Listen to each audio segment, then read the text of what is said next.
G'day Beaks and Beaks to Be. Are you curious about learning more about beekeeping? I have been a beekeeper for over 55 years and rearing queen bees since the 1980s. When I met Alan through my local beekeeping club, I knew nothing about bees. Yeah, nowhere. Yeah, exactly. Opportunity. Cool. So your bottom line there, guys, is that nectar and pollen are basically your carbohydrate and your protein. We know that protein, your amino acids, is what builds muscle cells and all the important parts of the body, and nectar is what fuels it. There can be areas, and there are floras, that supply one and not the other.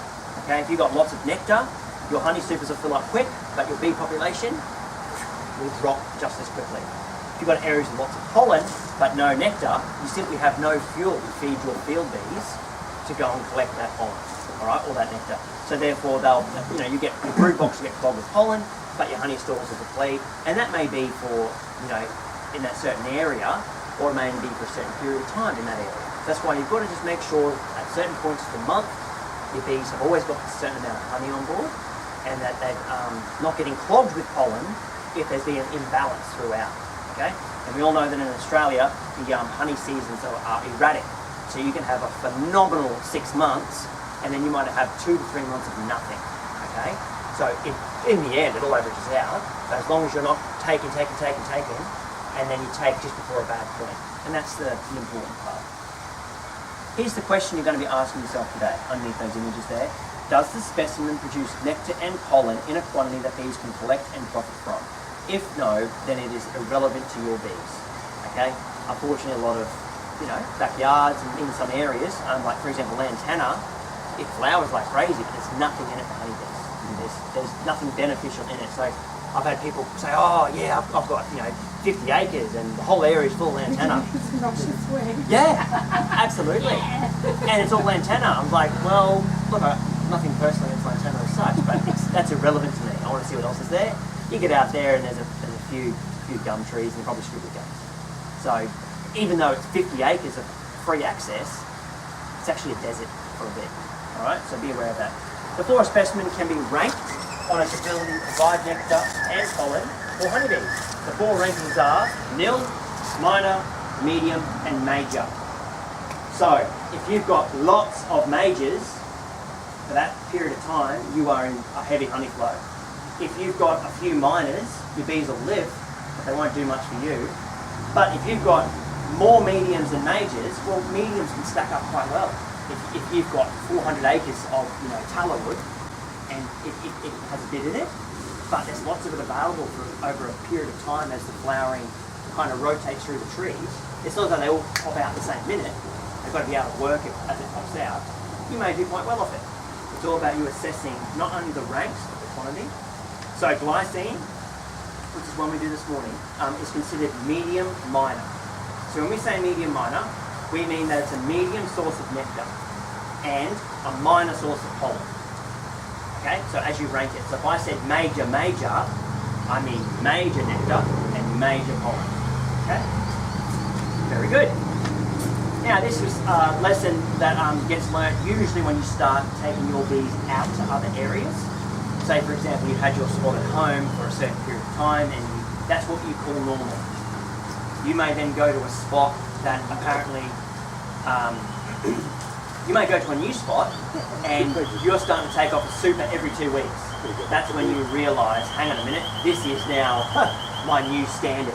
Because the honey, what's in the area, and you've got to go to that profit zone, have a look in the area and go, wow, they must really be working this. I'm definitely going to make sure I'm here this time of the year, or whatever suits you. On the other side of it, I've gone to a site where I've taken, this is my best example of a site to get out of as quick as possible. A site down Sheldon Way, about 3 kilometres from an area, 3 kilometres from a site where I was doing okay. Took 4 triples, all of them strong, 4 triple 10-frame hives with excluders, good sister queens. They come from the site, they're doing well. And within about 6 weeks, the top supers of every hive was dry. So therefore, 100 kilos of honey I lost by taking those hives to that new spot to try it out. And then of course I went, well, obviously this is a very bad patch, very bad season. I then went and checked my other side, and I was taking honey off. And that shows you that you can't blame it on the whole season. It was that little spot. So of course, over time now, I've kind of kept an eye on the trees in that area. Even though there are blue gums and tea trees in the creek and all that kind of stuff, the creek's always running dry. And that little pocket, those specific trees in that specific 1 kilometre zone, never really seem to get rain locally. And you know what it's like in areas. It could be raining at Alex Hills and 1.5 kilometre away at Calabar, it's bone dry. You know, in certain areas get more rain, so it all adds up. Okay? So too many beekeeping guides and books teach you that bees may travel for 3 miles or 5 kilometres to travel for food. Forage for food, I should say. Some mention even further. If you as a beekeeper relied on bees travelling that far just to get forage, then it's unfair that you should expect much honey if any, available for your own use. So yes, a colony may survive in a site over the course of the year. Their population will go up and down, but don't expect anything for you. Okay, they're not going to be able to gather enough to store, let alone enough for you to take. So therefore, try and think about the maximum profit zone being within 1 kilometre, as the bee flies, of course. You'd be surprised if you actually got on a map and did a bird's eye view, how short some distances are. Okay, one guy once was taking nukes away 3 kilometres, and he's saying, you split them and take them away 3 kilometres. Kept having trouble and saying, I never get the bees to stay in their boxes. I always come back and there's never enough bees left. And he was showing me, shaking bees in like you wouldn't believe and taking them away. And still, 7 days later, they go back to check, and they were basically down to nothing and all the brood had chilled. I said, how big is it? 3 kilometres? Tell me the address is. 900 metres. By road, 3 kilometres. In his mind, he thought I was about 3 k's away. He didn't realise that he was doing a twist and then going back out that way. It was like 900 metres. So always be aware of just measuring. It's deceiving when you're in a car and he's doing it at night, whenever he doesn't realise it's actually so close. So you'd be surprised how close some things are. And that is the difference too with within a kilometre. I too had 2 triple honey hives on 2 sites, 900 metres away. Hive up, so at a top site, I never took honey off those bees in about 11 months. They were there, they always plenty of bees, brood patterns were nice, but they never ever got to the point where the top circle was full and the middle was 3/4. Never. I may have taken 1 or 2 frames out of the brood when, you know, a certain season, but never performed. 900 metres away, super a month for 9 months of the year. That's the difference. So what it taught me was that, and I looked on the map of course, it taught me that this little kilometre zone, even though they overlap by 100 metres, these guys are most likely going down to the creek down here, but these guys had to fly 900 metres to where they were, and then that again. So double the distance. So these guys are going like this, and they're doubling. So that taught me as well the difference that 900 metres can make on your sites. Some people with larger properties go, oh, is there any benefit in placing bees at one end of the property? Because it could be, you know, a kilometre or 2 kilometre difference. Or should I put them all in the middle? I said, well, 500 metres could be the difference. Because if you think about every bee trip being half the length, the number of bees, the profit that's involved, it can make a big difference. So always try and think of that.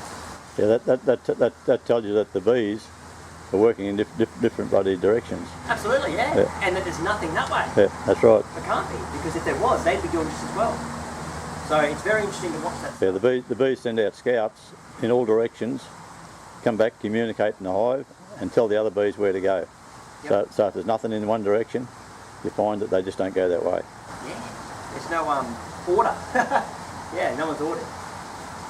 Think about this. Kilometre, I think I mentioned this earlier in the first couple of weeks anyway, but a 1 kilometre radius from the hive gives about 800 acres to forage. So in terms of square ground cover, think about, once again, if someone says I have 50 acres and it's full of blue gums, well, what's in the other 750 acres? Okay, 50 acres is a small patch compared to what else is around. So always remember that. Alright, in blue, the beekeeper's objective is get your bees in a spot with as much honey floor as possible within a kilometre. If your bee's closest forage is 2 kilometres away, move them closer. And that's what all the large-scale commercial beekeepers are about. Moving bees very, very often and thousands at a time. because if they arrive, as Alan says too, if they arrive at the site and a little bit too early or a little bit too late, those bees have got to eat, and if the forage has finished or if the forage hasn't opened yet, they're going to spend a week eating their own stalls.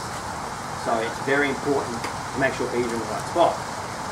In short though, for most of us here, the idea is that at the end of our seasons, it will average out. That's your kind of your goal. Don't go stressing and wasting time moving it to your uncle's place and over to your cousin's place every month, thinking that you'll do better each spot. Try and find spots where at the end of the season you do pretty well, alrighty? And of course, one of the major signs is brood pattern. If there's no honey and pollen coming in, your brood, they don't have the resources to feed the queen, let alone to actually feed that brood for it to hatch, to repeat the cycle. So you'll notice brood shrinking back, honey stores dropping. That's how you know it's in a bad time.